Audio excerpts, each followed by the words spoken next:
hay lugar para todos.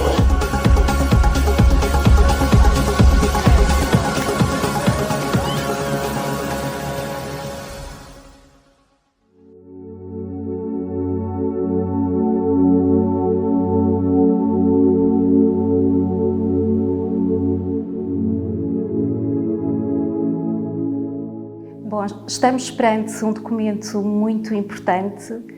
Toca-me o consenso alargado que foi possível depois de escutar tantas vozes de tantas latitudes e, portanto, penso que é um documento que exprime bem aquela que é a vontade do povo de Deus, seguramente inspirado pelo Espírito Santo.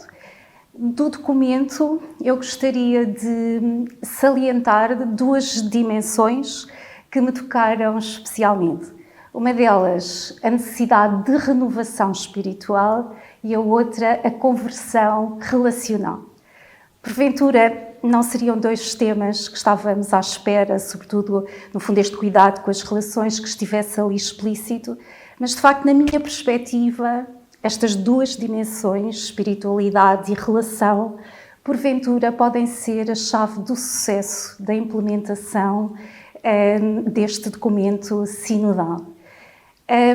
De facto, é absolutamente fundamental e note, se não cuidarmos desta profundidade espiritual e relacional, corremos o risco de que a sinodalidade possa ser apenas um conjunto de processos meramente burocráticos e organizativos.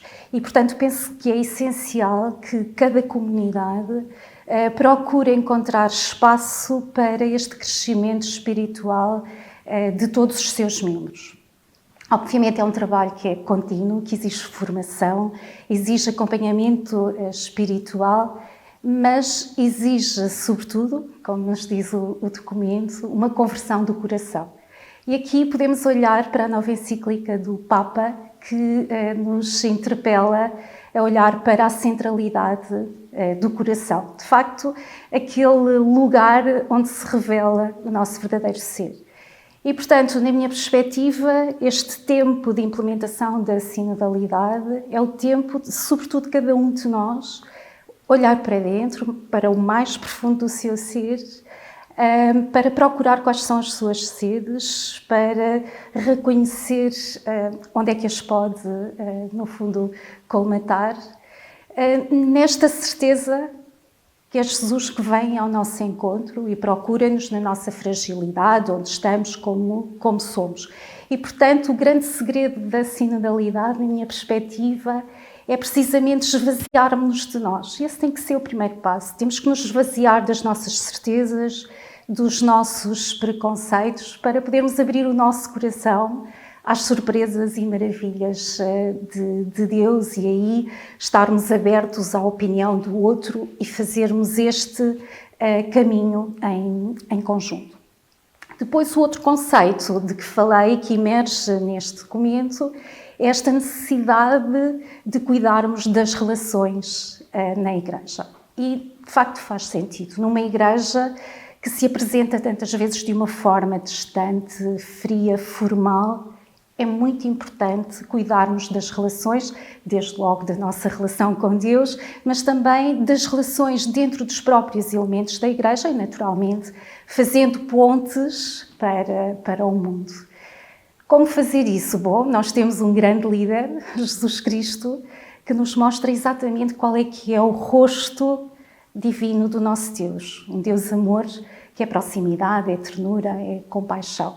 E, portanto, esse deve ser o nosso exemplo e, ao lermos o Evangelho, encontramos, de facto, em quase todas as passagens, gestos concretos que Jesus faz no sentido de aprofundar esta relação com aqueles que cruzam o seu caminho.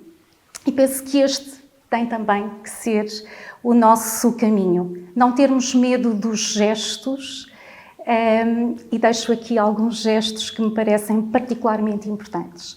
É importante parar para olhar, olhos nos olhos. Aqueles olhares que estabelecem relação e que dão vida, mas é importante percebermos também a importância e o poder transformador do toque para voltarmos a abraçar, a beijar, a segurar na mão. precisamos de escutar, e este é também um elemento muito importante deste documento, escutar com o ouvido do coração, como nos fala o Papa Francisco, nesta atitude de acolhimento, de aceitarmos e respeitarmos a singularidade de cada pessoa. Pois 2 outros aspectos muito importantes que a Igreja precisa de trabalhar é desenvolver a empatia e a compaixão, 2 skills muito importantes em todos os contextos humanos, mas particularmente na Igreja, esta sensibilidade para reconhecermos e compreendermos o sentimento do outro, isto é, a empatia, mas depois passarmos ao patamar da compaixão, que exige, no fundo, um compromisso da nossa parte para a ação e para ajudarmos o outro.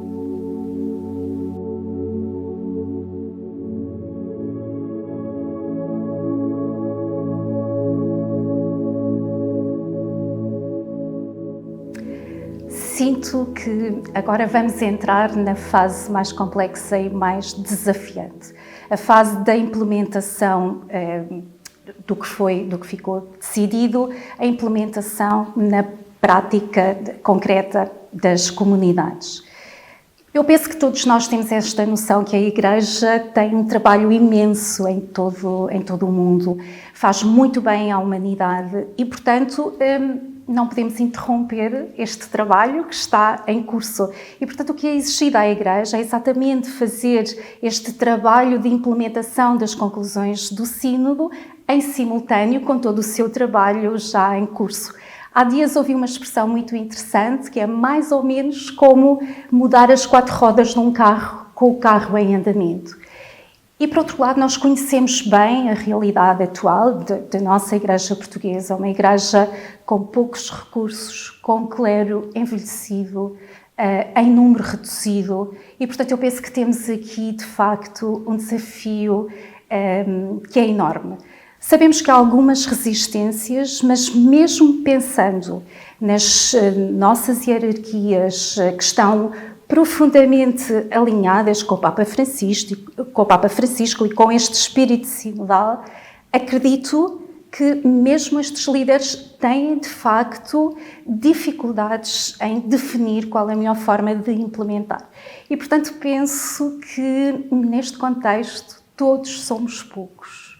E é mesmo muito importante incluir toda a gente de boa vontade, toda a gente que tenha alguma coisa a acrescentar nesta temática para divulgar e para tentar implementar boas práticas de sinodalidade naquilo que são as comunidades e as suas realidades.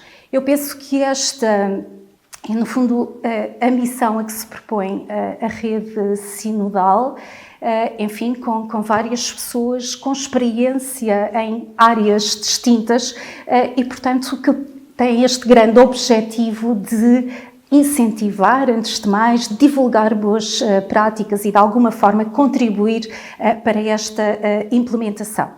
Numa perspectiva muito pessoal, parece-me que o segredo para a implementação tem que passar por uma abertura da Igreja à inclusão da diversidade.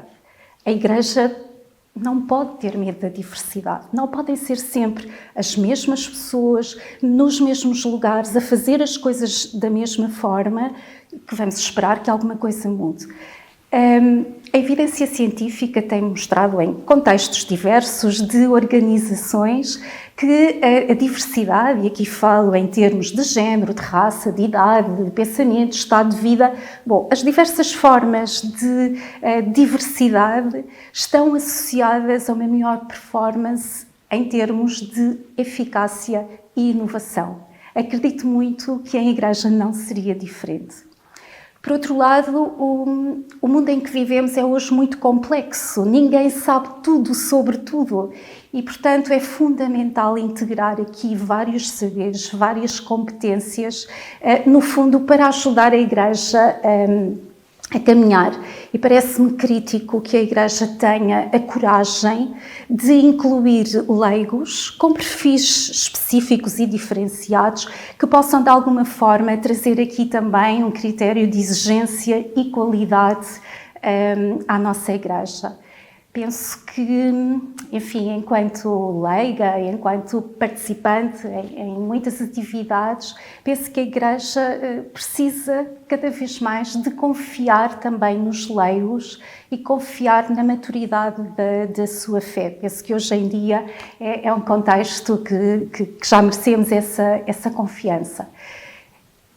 Falou na questão feminina e, portanto, aqui na diversidade, gostaria de dar uma palavra rápida à mulher. O rosto da Igreja é feminino, não é? Ninguém tem dúvidas disso. As mulheres estão sempre em maioria, quer no que diz respeito à participação nas celebrações litúrgicas, mas também em todo o serviço na Igreja. Enfim, somos mais, e pelo facto de sermos mais, também é mais fácil, a estatística mostra isso, encontrar mulheres de qualidade, com competências, e portanto parece-me que este é um caminho que é inevitável. O Papa Francisco tem dado inúmeros exemplos, contudo eu deixava aqui um desafio às mulheres que nos estão a ouvir. Ninguém fará o nosso caminho por nós, portanto, o que me parece absolutamente essencial é que cada uma de nós, mulher, faça o seu discernimento, perceba exatamente qual é que é a missão que Deus tem para mim. E a partir daí, estarmos disponíveis para assumir o nosso lugar em Igreja. Notem, o lugar que nos foi confiado por Deus pela graça do batismo.